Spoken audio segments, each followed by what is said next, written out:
Señor mío y Dios mío, creo firmemente que estás aquí, que me ves, que me oyes. Te adoro con profunda reverencia. Te pido perdón de mis pecados y gracia para no hacer con fruto este rato de formación.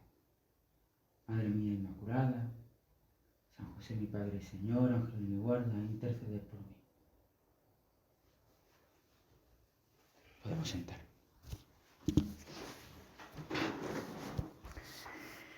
Vamos a tener ahora este último momento de formación, este momento último en Fátima de sentarnos y poder hablar abiertamente sobre un tema, profundizar un poquito. Y dentro de ese programa que, bueno, el Señor también ha ido haciendo, más que yo, pues recordáis que el primer día estuvimos dedicando la tarde a la Virgen María, esa meditación tan bella, ¿no? En concreto sobre el rosario, contemplando las bodas de Caná, viendo la maternidad de María como madre de Jesús y madre nuestra. Ayer creo que fue un día bonito, todo centrado en el sacramento de la confesión, de la reconciliación. Contemplamos la parábola del hijo pródigo, pudimos acercarnos a lo que era el sacramento del perdón. Y hoy os invito a que podamos pararnos un momento en contemplar uno de los grandes tesoros de nuestra fe, de nuestra religión, que es la Eucaristía. Cuando estaba en el seminario, si algo me ha enseñado el seminario ha sido a que los jueves siempre sean eucarísticos y siempre sean sacerdotales.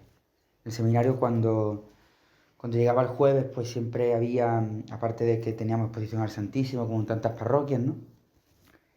Pues ese día era un poco especial, ¿no? Ese día, pues, el horario del día cambiaba respecto al resto de la semana.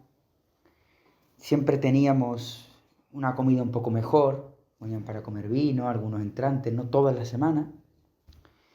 También la liturgia era un poco más especial, ¿no? Se usaban los ornamentos un poco más bellos, ¿no? Porque era un poco nuestro día, ¿no? El día de la semana que partía y uno sabía que el jueves pues se ponía un poco la mejor camisa, el mejor pantalón.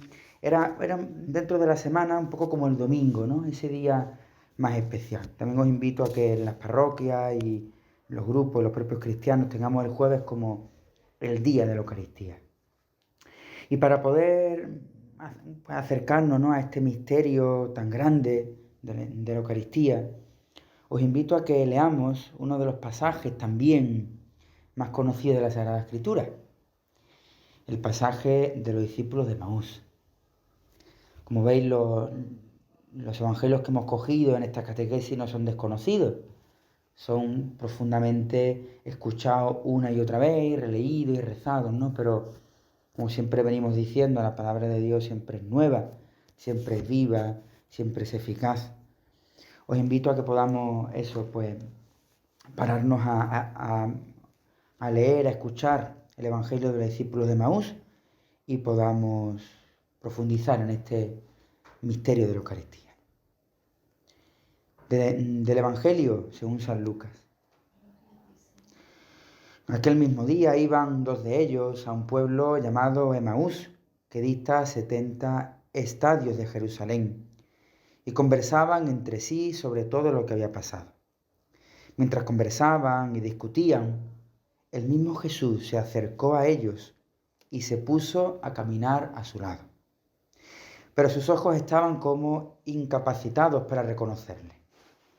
Y les preguntó: ¿de qué vais discutiendo por el camino? Y se pararon ellos con aire entristecido. Y uno de ellos, llamado Cleofás, le respondió: ¿tú eres el único residente en Jerusalén que no sabe lo que ha pasado allí estos días? Él les dijo: ¿qué ha pasado? Le contestaron ellos: lo de Jesús el Nazareno, un profeta poderoso en obras y palabras a los ojos de Dios y de todo el pueblo. Cómo nuestros sumos sacerdotes y magistrados lo condenaron a muerte y lo crucificaron. Nosotros esperábamos que iba a ser él quien liberaría a Israel. Pero con todas estas cosas llevamos ya 3 días desde que eso pasó. El caso es que algunas mujeres de las nuestras nos han sobresaltado porque fueron de madrugada al sepulcro y al no hallar su cuerpo, vinieron diciendo que habían visto una aparición de ángeles que decían que estaba vivo. Fueron también algunos de los nuestros al sepulcro y lo hallaron tal como las mujeres habían dicho, pero a él no lo vieron. Él les dijo: qué poco perspicaces sois y qué mente más tarda tenéis para creer lo que dijeron los profetas. ¿No era necesario que el Cristo padeciera eso para poder entrar así en su gloria? Y comenzando por Moisés y continuando por todos los profetas, les fue explicando lo que decían de él todas las escrituras. Al acercarse al pueblo a donde iban, él hizo ademán de seguir adelante, pero ellos le rogaron con insistencia: quédate con nosotros porque atardece y el día ya ha declinado. Entró pues y se quedó con ellos. Sentado a la mesa con ellos, tomó el pan, pronunció la bendición, lo partió y se lo iba dando. Entonces se le abrieron los ojos y lo reconocieron, pero él desapareció de su vista. Se dijeron unos a otros: ¿no ardía nuestro corazón en nuestro interior cuando nos hablaba en el camino y nos iba explicando las Escrituras? Y levantándose al momento, se volvieron a Jerusalén y encontraron reunidos a los 11 y a los que estaban con ellos, que decían: es verdad, el Señor ha resucitado y se ha aparecido a Simón. Y ellos, por su parte, contaron lo que había pasado en el camino y cómo lo habían reconocido al partir el pan. Dicen los entendidos en la Biblia que el evangelista Lucas, que no fue uno de los discípulos de Jesús, Lucas no conoció a Jesús en persona, dicen los entendidos que cuando elaboró su evangelio, metió, como en el apéndice, aquí ya termina el evangelio prácticamente 10 o 12 versículos después termina el evangelio, dice que metió Lucas una catequesis eucarística, una catequesis catecumenal. Seguramente este pasaje pues, no es real, porque además no tiene paralelos, ¿no? Tal cual en ningún evangelio. Marcos cita algo, pero no podemos decir que sea un relato que aparezca en los 4 evangelistas, ¿no? Seguramente Lucas aquí nos ofrece un itinerario de conocimiento del Señor. Nos situamos con estos 2 discípulos en la mañana de la Pascua. Recordáis que Jesús murió un Viernes Santo, vísperas de un Sabbat, que coincidía con la Pascua judía. El sábado, pues ya Jesús estaba enterrado, lo habían metido como pudieron en aquel sepulcro y ellos pues celebraron la Pascua como pudieron. Y es al tercer día, en este domingo, cuando suceden estos hechos. Dice que iban 2 discípulos de Jesús, que no eran de los 11, sino de esas personas que caminaban con Jesús.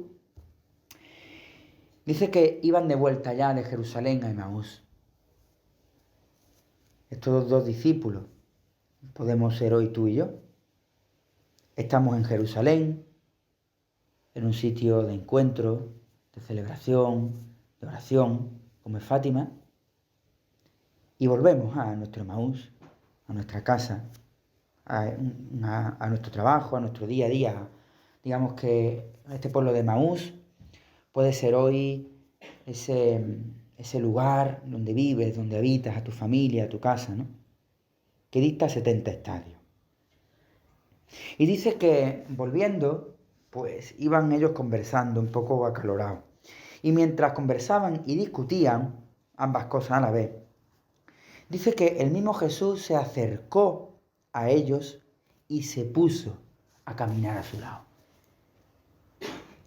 Fijaos cómo esta imagen de los 2 discípulos que podemos vislumbrar ahí, el pueblo de Israel que camina. camina. En este caso, el camino es a la inversa, no van hacia Jerusalén, sino que salen de Jerusalén, ¿no? Y Jesús se acerca, ese gesto tan bonito de acercarse de Jesús, y se puso a caminar a su lado, ni delante ni detrás, a su lado. Y dice San Lucas que a pesar de eso, sus ojos estaban como nublados, como incapacitados para reconocerle. Jesús resucitado se había aparecido a estos dos discípulos y su entretenimiento había sido tal que no podían reconocerle. Estaban tan entremetidos en sus cosas que no podían reconocerle. Y Jesús, como un peregrino más, como alguien que había venido también de Jerusalén hacia su pueblo, pues se hace un poco el loco, ¿no? A ver, yo creo que Jesús diría, vamos a ver hasta dónde llegan estos dos, ¿no? A ver si se enteran de algo. ¿De qué voy discutiendo por el camino? Pero dice que uno de ellos, Cleofás, que es el único del que tenemos el nombre.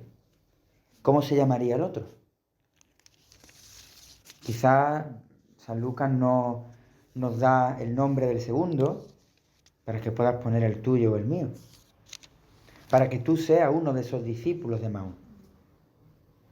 Tú caminas con Cleofás y tu compañero de camino, Cleofás, le dice, hombre, eres tú el único que no se ha enterado de lo que ha pasado en Jerusalén, por Dios. Pero si eso ha sido una locura. Jesús el Nazareno, el famoso profeta que era poderoso, que cómo se lo han cargado, lo han matado en la cruz, ¿no? Y nosotros que esperábamos, nosotros pensábamos que este nos iba a quitar de trabajar. Pero nada, por más milagro que hizo el pobre y por más poderoso que parecía, ha muerto como todo. Se acabó. No obstante, parece que, bueno, que algunas mujeres que son muy pías, muy piadosas, nos han dicho que estaba vivo, que lo habían visto. Algunos de los 11 han ido y se han encontrado que no estaba el cuerpo, pero bueno, eso no quiere decir que esté vivo. A lo mejor le han robado el cuerpo. La cuestión es que no está. Y por tanto, nuestras esperanzas están perdidas. ¿Cuántas personas como este discípulo, como Cleofás, y como este otro discípulo, que podemos ser tú y yo, viven en la desesperanza? ¿Cuántas veces vivimos en nuestras parroquias con esta experiencia de los discípulos de Maús? Nosotros esperábamos, nosotros pensábamos, nosotros queríamos que la parroquia me iba a solucionar todas nuestras historias. Y sin embargo, pues no. Vuelvo de Jerusalén a mi casa con las alforjas vacías, ¿no? Y bueno, dice que Jesús en esa conversación fue pues explicándole un poco. Dice esta expresión de Jesús que podemos aplicarnos a ti y a mí, ¿no? Qué poco perspicaces sois y qué mente más tarde tenéis para creer lo que dijeron los profetas, ¿no? ¿Os creéis que la papeleta está solucionada con 2 charlitas o con 2 historias, ¿no? No os habéis enterado de nada. ¿No era necesario que Cristo sufriera, que padeciera esto para entrar en la gloria? Y dice que comenzando por Moisés y siguiendo por los profetas, le fue explicando lo que las escrituras decían sobre él, sin que ellos se dieran cuenta, ¿no? Por tanto, hasta aquí ya hemos tenido la primera catequesis, la primera parte de la catequesis sobre la Eucaristía, la liturgia de la palabra. Hemos tenido unos ritos iniciales, lo que nos hemos encontrado con Jesús, no nos hemos dado mucha cuenta, hemos recordado tal, no nos hemos enterado de nada, pero el Señor se ha sentado y nos ha explicado en la mesa de la palabra las Escrituras, desde Moisés pasando por los profetas. A continuación, dice que al acercarse al pueblo a donde ellos iban, a Emaús, él hizo como la intención de seguir, ¿no? A ver, y estos 2 discípulos le dijeron, quédate con nosotros porque atardece y el día ya ha declinado. Entró, se quedó con ellos, ¿no? Fijaos, esta expresión de entró y se quedó con ellos. Porque esta expresión que Lucas pone al final del Evangelio, también la podemos encontrar, con otras palabras, al comienzo del Evangelio. Cuando en la encarnación Jesús entra en el vientre de María. Fijaos como en el Evangelio más curioso, porque 2 o 3 páginas después podemos decir, y el Verbo se hizo carne y habitó entre nosotros. Entró y se quedó con ellos. Entró en la casa donde vivían, en el mundo, en la creación. Entró y se quedó con ellos. Y ese se quedó con ellos ya va a ser permanente. No se quedó solo para comer, sino que se quedará para toda la eternidad, ¿verdad? Y empieza esta descripción de Lucas sobre la liturgia eucarística. Sentado a la mesa con ellos, aquí está la mesa, tomó el pan, pronunció la bendición, lo partió y se lo fue dando. Y dice que cuando Jesús partió el pan, sus ojos lo reconocieron. Y al reconocer ellos a Jesús en ese hombre, desapareció. Y yo siempre decía, bueno, cuando yo antes contemplaba, ¿no?, este evangelio, decía, desapareció y pues qué pena, ¿no? Porque ahora que lo habían encontrado y lo habían reconocido, ¿dónde se iría, no? ¿A dónde se ha ido Jesús?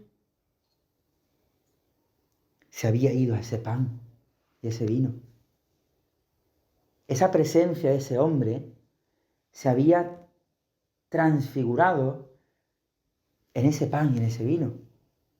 Cuando esos hombres estaban capacitados por la palabra de Dios y por la oración sobre el pan y sobre el vino, de reconocerle en esa especie, la presencia del hombre Jesús ya no era necesaria.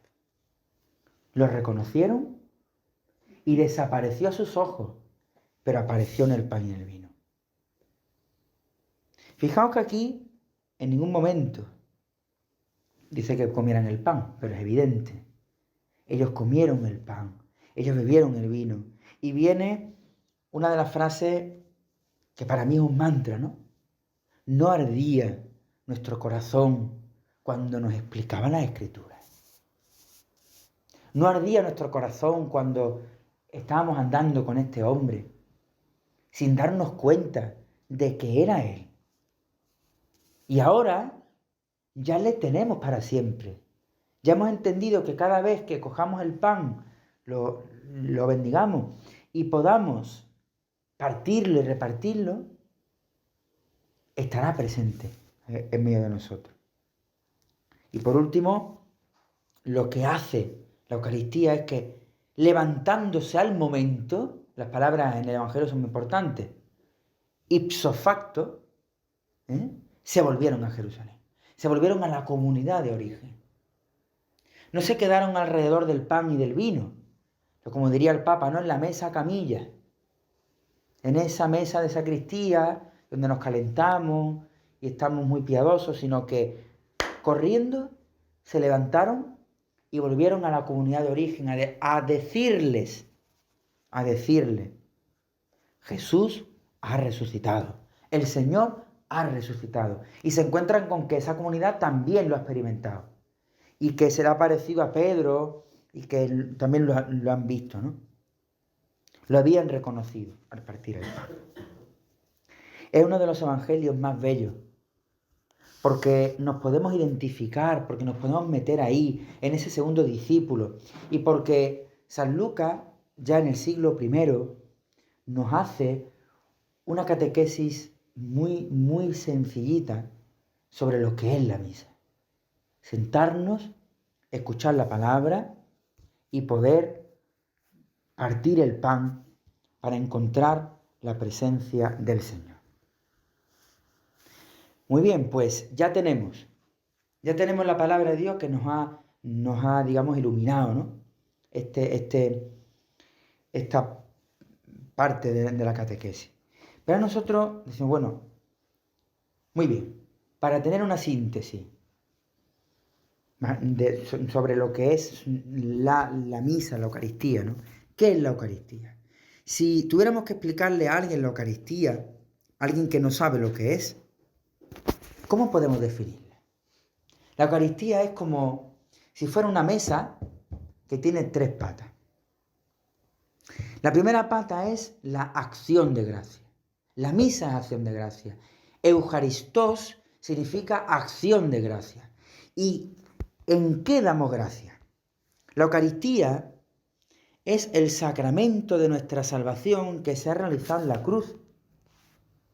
En el sacrificio de la Eucaristía, toda la creación presenta al Padre, es presentada al Padre a través de la muerte de Jesús. Por tanto, por Cristo, la Iglesia puede alabar al Padre. Fijaos cómo en la misa decimos por Cristo, con Él y en Él. Sin eso no somos nada, ¿no? La Eucaristía es un sacrificio de acción de gracias al Padre. Es una bendición por la cual la Iglesia le agradece a Dios Padre sus beneficios, en especial por la cruz. La misa, la segunda pata, también es memorial.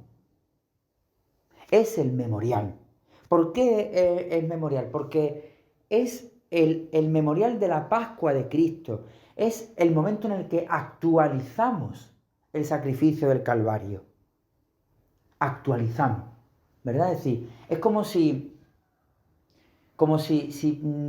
nosotros pudiéramos estar allí, en el Calvario. No es que suceda de nuevo, es que la Eucaristía, al meternos en un tiempo que no tiene tiempo, estuviéramos delante del Calvario y pudiéramos estar nosotros al pie de la cruz contemplando el sacrificio. Por eso en la misa, en las plegarias, tenemos lo que llamamos una anamnesis, el memorial, que es no otra cosa que ese momento en el que decimos el cual, la víspera de su pasión, tomó el pan, lo bendijo, lo partió, es decir, nosotros estamos en ese cenáculo, nosotros estamos en ese Calvario. El memorial no es un recuerdo, no es tener memoria y hacer un recuerdo piadoso de lo que vivieron aquellas personas, sino que es la proclamación hoy de las maravillas de Dios. Por la liturgia estos acontecimientos se hacen presentes y actuales.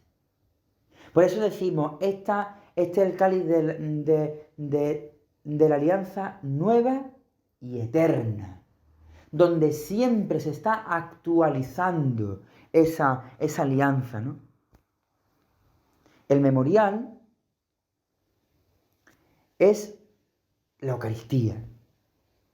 Esto es mi cuerpo que será entregado por vosotros. Esta es la copa, el cáliz de la nueva alianza derramada por vosotros. Jesús es de nuevo para nosotros inmolado, para que nosotros podamos participar como aquellos discípulos. Y la tercera pata de la mesa del altar es la presencia. La presencia. Porque